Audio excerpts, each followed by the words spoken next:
Instead of paying almost $4 for gas, how would you like to run your car on salt water? Now, it may sound crazy, but wait until you see what a local inventor has come up with that could change the world. And as Channel 3's Michael Mara shows us, that's not all he's trying to do.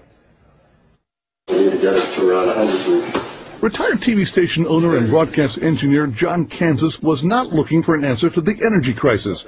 He was looking for a way to cure cancer. 4 years ago, inspiration struck in the middle of the night. Why not use radio waves to kill the cancer cells? And the best thing that would work as antennas was I could find at 3 o'clock in the morning was my wife's pie pants. His wife Marianne heard the noise and found her husband inventing a radio frequency generator using her pie pans. I got up immediately and thought he'd lost it. Here are the basics of John's idea. Radio waves will heat certain metals like gold. Tiny bits of that metal are injected into a cancer patient. Those nanoparticles are attracted to the abnormalities of the cancer cell and ignore the healthy cells. The patient is then exposed to radio waves and only the bad cells heat up and die. Killing cancer cells is amazing, but John had also stumbled on yet another amazing breakthrough. You have enough in there? His machine could actually burn salt water. John Kansas discovered that his radio frequency generator could release the oxygen and hydrogen from salt water and create an incredibly intense flame. Just like that. If that was inside a car cylinder, you could see the amount of fire that would be in the cylinder. I can put my hand in here. Put your hand into the beam, nothing happens. Put in a fluorescent bulb and it lights up immediately.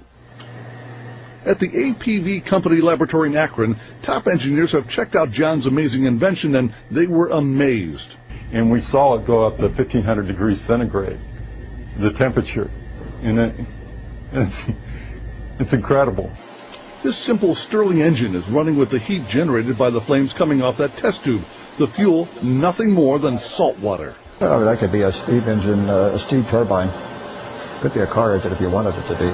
That's the true American innovator. Someone that is not looking for something, he just finds it. This is the most abundant element in the world, water. And salt water is everywhere. And to see it burn actually gives me chills. So imagine the possibilities. Salt water as the ultimate clean fuel, a happy byproduct of one man searching for a cure for cancer. In Erie, Pennsylvania, Michael Mara, Channel 3 News. That is amazing. We want it now. Inventor John Kansas says that if some big company wants to buy up his saltwater fuel invention, that's okay. He wants to use all the money to finish his quest to find a cure for cancer. Wouldn't it be something if we could power our cars, our boats, even our houses with salt water? That would make a darn good story, don't you think? Well, I've come out to Florida's West Coast to see if it could be a reality. When I visited John Kansas earlier this year, I wanted to talk about his work trying to find a cure for cancer. But before we got down to business, he wanted to show me something else that his machine can do. I scooped up some salt water from the canal behind his home and brought it into his garage where his radio frequency machine sits. So I'm just going to take this water. How much do you want me to pour in? All the way up. All the way up to the top. Okay. He grabbed a paper towel and put it in the test tube to act like a candle wick. So all that's in this test tube right now is the salt water I just took from your backyard. Right. And a paper towel. Paper towel. He put the test tube in the machine, then turned it on. You got it? Pretty neat, huh? The paper towel amazingly didn't burn. Kansas says in these experiments the flame reaches a temperature around 3,000 degrees Fahrenheit. See the bubbles boiling at the top of the water as it comes down. He performed the same experiment 2 more times without the paper towel to show that the salt water can burn without anything else in the test tube. The white there, see the steam coming out? Kansas has shown the experiment to a handful of scientists around the country who claim they're baffled at watching salt water ignite. A chemist told Kansas that the energy released is in fact hydrogen, that the heat breaks down the hydrogen-oxygen bond in the water.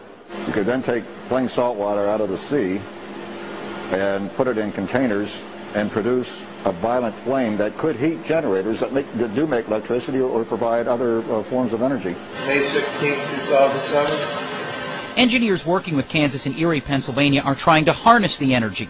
They've built an engine that, when placed on top of the flame, chugged along for 2 minutes. Kansas admits all this excitement was a stroke of luck. Someone who witnessed his work on the cancer front asked him if perhaps the machine could be used for desalinization. This was just an experiment to try to see whether I could heat salt water. Instead of getting heat, I got fire. So could this become an alternative source to creating power? If I would be bold enough, I would probably guess that you can power an automobile with this eventually.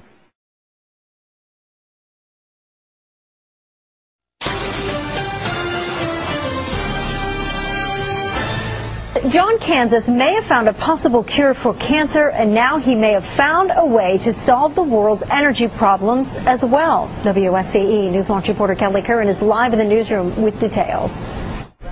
As if finding a possible cure for cancer isn't enough, John Kansas and his associate Charlie Burkowski have found a way to create energy by burning salt water with the same radio wave machine they are using to kill cancer cells. Kansas and Rutkowski were testing their external radio wave generator to see if it could desalinate salt water, and they ended up being able to burn it. On our way to try to do desalinization, we came up with something that burns, and it looks in this case that salt water perhaps could be used as a fuel to replace the carbon footsteps that we've been using all these years, i.e. fossil fuels. The radio waves excite the salt water, causing it to burn and creating the perfect energy source. Using salt water, or as you saw, we used man-made salt water, just took regular tap water, added salt to it, and got it to burn. So pretty much if you have water and salt, the biggest resources on this whole planet, I mean, unbelievable. The potential uses are limitless. Fuel for cars, creating electricity, heating homes, and all with a resource that's unlimited and renewable. Kansas plans to continue his research and hopes that one day his invention will cure cancer and create energy from salt water efficiently. If it helps humanity, it helps people out, and it helps the city and the county out in more jobs for this city, then I feel like I've done my part. Now the question is, what will Kansas do next? Reporting live in the newsroom, Kelly Curran, WSCE Newswatch.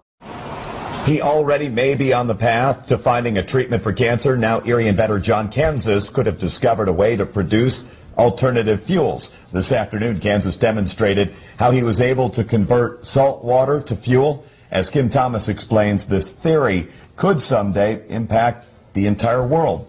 The external RF generator was invented to find a treatment for cancer. Now, after experimenting with the desalinization process, John Kansas has potentially found an alternative fuel, salt water. You may have to see it to believe it. When I actually saw the first flame down there, I just shook my head in disbelief. First, Kansas showed how plain tap water wouldn't create a flame. Then, Morton salt was added, heated up, and ignition. Kansas can add salt to tap water or use salt water from the Gulf of Mexico or any other body of water. They've proved it can even work like a spark plug, creating heat in a chamber by using a paper towel as a wick. Watch as this engine runs off of the heat. Charlie Rutkowski is working alongside Kansas to further develop this theory. It's just exciting and amazing. I mean, just to see it taking, salt water, which was never known to burn, and all of a sudden see a flame from it. It's just unbelievable. Salt water could someday be used as a low-cost alternative fuel, using wind and salt and water as its only materials. If this works the way we think it could, probably the biggest amount of going towards a gallon of gas would be the amount of taxes that the federal government has on it. Kansas says he feels the same way about this latest discovery as he does about his theory for treating cancer. If it helps humanity, it helps people out, and it helps the city and the county out in more jobs for this city, then I feel like I've done my part. Kim Thomas, Action News 24. John Kansas says they're now working night and day trying to make the process more efficient and also hoping for a grant from the government appropriate.